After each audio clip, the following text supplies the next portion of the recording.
Hey everybody, welcome back. I wanted to get on and do part 7 of the 8-part series that I've been doing on Clear Weeks.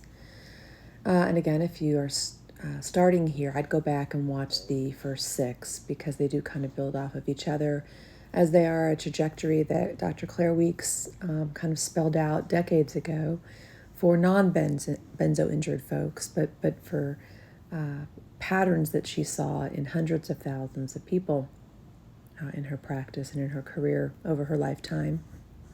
And her books are still, widely touted and used. And I think were really the forerunner, the forerunner and the forefront of what is really, I think, the most effective strategies in dealing with anxiety in all of its forms.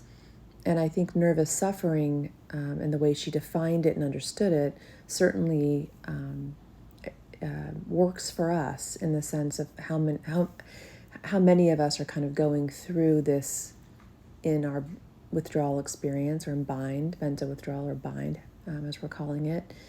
This trajectory that we've talked about now, that has gone from a sense of indecision to suggestibility, to a loss of confidence, to a sense of personality disintegration, to feelings of unreality, to feelings of obsessionality. And now we're going to talk about the final 2. So again, thinking about that, just to reiterate them: a sense of indecision, moving into suggestibility, moving into a feeling of loss of confidence, moving into a sense of personality disintegration, moving into a sense of unreality with DPDR, and then moving into obsessionality, obsessive thinking, looping thinking, benzo lies, those types of things. Now we're on part 7. She calls this apathy. And apathy has lots of different ways that people think about it. But certainly some of the ways that I think it shows up for us in benzo withdrawal, what I've heard from a lot of other people, and certainly how it plays out in my life, is a lack of interest, a lack of enthusiasm in things that once were exciting or joyful to me, and also a lack of concern, which can be concerning, right?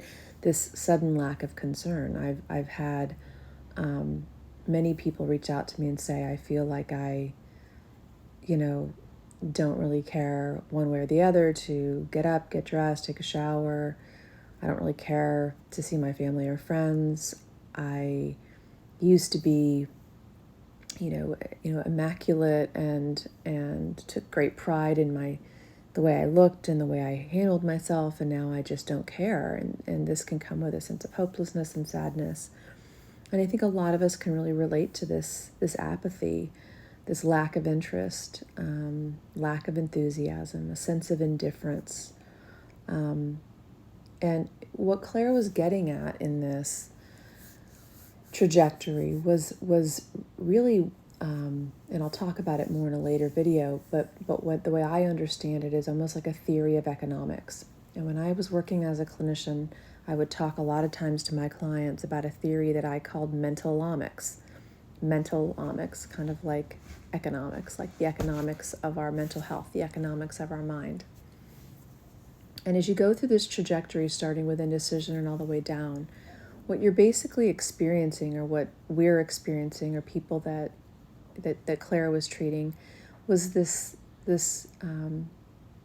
expenditure of energy that was getting greater and greater, but the return on their investment was getting less and less. And so they were spending more and more energy, worried about the condition that they were in, worried about the state they were in, fear of the state they were in, worried they were never going to get better, fighting the anxiety and the fear, fighting the weird thoughts and obsessions. And they were getting more and more tired. And I think a lot of us can relate to this, especially those of us that have been in long tapers or in long withdrawal syndromes, discontinuation syndromes, is there's a fatigue that sets in. And this is something I will talk about in future videos, because she does a great job of actually talking about physical, mental, and spiritual fatigue. And I want to go over all those as well.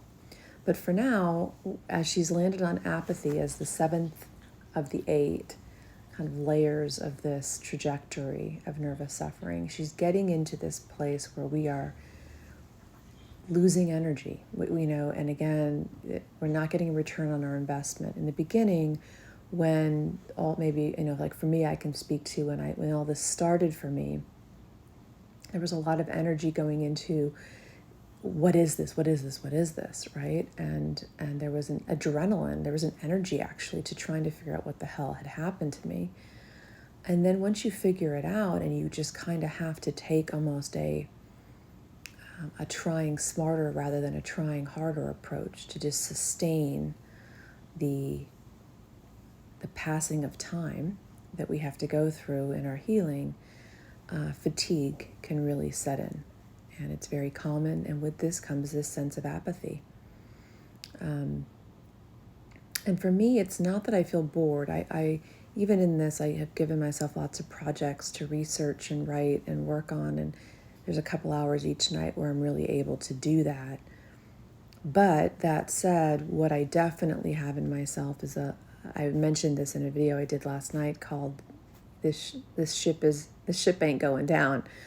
I was talking about this lack of pleasure, that I'd been outside and I knew I was outside. I knew the air should have felt good. I knew the air should have smelled good. I knew that the sky should have looked pretty, and the trees and the bird. I knew what the old me would have experienced, but I was completely unable to connect to this sense of lack of pleasure. Another word that you'll hear in benzo withdrawal that Claire didn't talk about, but I think it goes along with apathy. And then the final stage that we'll talk about tomorrow is depression, but it kind of falls in the same category as the word anhedonia. And anhedonia is more of a clinical term that we use for people that kind of have this kind of lack of interest, lack of pleasure. They're not necessarily in the throes of a severe clinical depressive episode necessarily, but there's this pervasive sense, this across all boards sense of kind of, so what?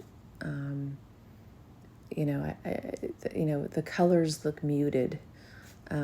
Things look more black and white than colorful.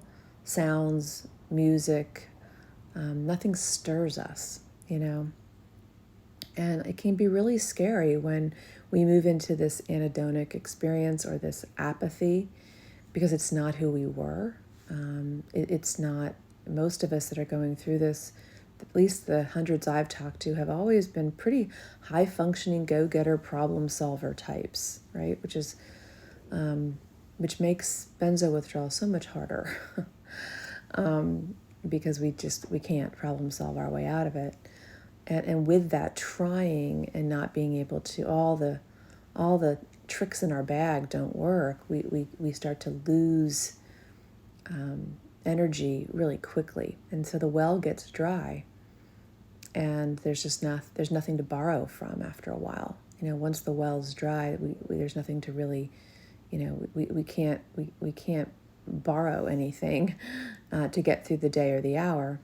When I worked with couples in my clinical work, I'd have couples that would want to come in and just hash out all the shit that was wrong in their marriage, and he said this and she said this and she said this and she said this and he did this and blah blah blah. And I would say, look, I could sit here and take your money for a really long time, and we could do the he said, she said, she said, she said, he said, whatever the dynamic is, we could do that all day, and we're probably not going to make much of a difference.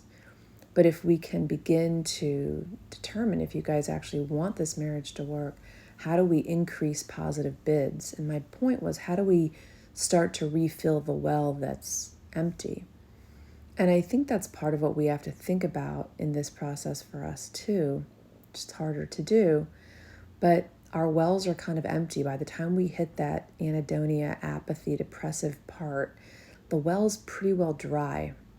So any stressor that comes along, anything that requires anything of us, we just don't have anything to give. So everything we give is actually a deficit. And we start kind of coming out of a deficit model, which leads to further apathy and depression, right? So, we have to look at what are things we can do in withdrawal to begin to fill that well. And again, sometimes there's just not a whole lot we can do but let time pass. Sometimes there's some things we can do that we find actually give us a drop or two. It might be that seeing a friend or talking to a friend or reaching out to somebody or helping somebody else or a bath or a meditation or whatever it is. And it might be very small, and it might literally just be a drop in that well. But again, 500 of those drops, you start to get some wiggle room. But we'll get to that later when I start talking about how to use this trajectory I'm talking about to understand and then make some changes, hopefully, in our lives while we're going through this. But just know that apathy is a very natural part of this for us, and it was a natural part of the trajectory that she saw in people that struggled with nervous suffering. And she saw it, as we get into tomorrow's discussion on depression, she saw it as a form of depletion. That the more we're preoccupied with our pain, our distress, our fear, our discomfort, the more we're borrowing against a well that's dry. And we're going to keep bumping up against increased apathy and depression. And so this is a real natural place for us to get. And again, the hope is that most people I talk to who have come through the other side, this apathy lifts, this anhedonia lifts, and they begin to feel connected again to themselves and the world around them. The colors get bright again, sometimes brighter than they ever were before, because now they've seen behind the curtain and how bleak it can get. So colors and sounds and sights and smells can sometimes be even brighter and stronger than they were before. And that's my hope in this. So here we are, part 7, apathy. And if this is something you feel, lack of interest, enthusiasm, concern for yourself or other people, feeling kind of dispassionate and detached, even lack of concern for our families that we love, or feeling like we can't really feel the love. This is the beginning of that well being so dry. It's not indicative of our feelings. It's not indicative of who we are. It's just indicative of our temporary state. So I hope this was helpful, and tomorrow we'll pick up and move into the final phase that she talks about, which again is depression. And keep in mind always those 2-3 things, like those 2 trifectas I talk about of suggestibility, fear, and bewilderment. These are the things Claire Week spoke about that keep us kind of stuck in these states.